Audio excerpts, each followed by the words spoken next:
She became known as the heroine of Dunkirk. The Medway Queen was the paddle steamer that rescued some 7,000 troops from the beaches of northern France in 1940. But she fell into a state of disrepair and was in danger of being lost completely. Well, now, thanks to an amazingly dedicated bunch and £1.8 million of lottery money, she's back afloat. Chrissy Reedy's been aboard for an exclusive look ahead of her return to the River Medway tomorrow. We tracked down the historic Medway Queen just off the Sheerness coast. The paddle steamer left Bristol last Friday. She may be back on home waters, but her journey hasn't all been plain sailing.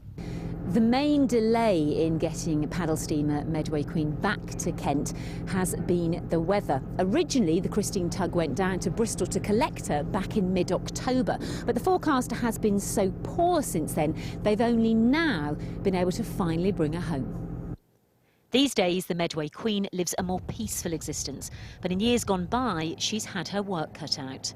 She was one of the famed little ships that rescued stranded troops in 1940 from the beaches in Dunkirk.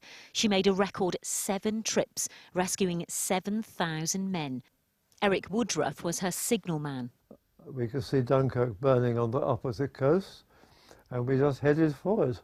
We were too busy to be terrified. We were being bombed all the time, and we had to look out for everything else.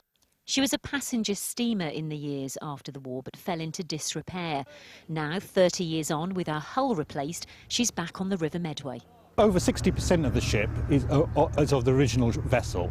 Engines, portholes, deck timbers, every bit that could be used has been put onto the new hull of the ship. The hull of the ship is brand new. It's an all-riveted ship, which is something that's quite unique. That hasn't been done in about 60 years. The old hull was long gone. There was nothing that could be salvaged from that. So every original component that we could salvage has gone onto the new ship. She's still a work in progress, and it's unlikely she'll ever return to a fully operational passenger steamer. All the same, enthusiasts on the Medway today were delighted to have her back. I think all Kentish people should be proud of the Medway Queen. She did sterling work in the Second World War, and she's had a rough time since then, so it's lovely to see her back. Tonight she'll be moored just off the Sheerness coast ahead of coming into her berth at Gillingham tomorrow.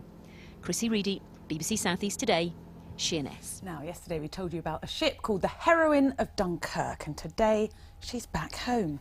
The paddle steamer was used to rescue around 7,000 troops from the beaches of northern France in 1940. But sadly, she did fall into complete disrepair. She's just been restored to the tune of £1.8 million and is now proudly back at Gillingham Pier.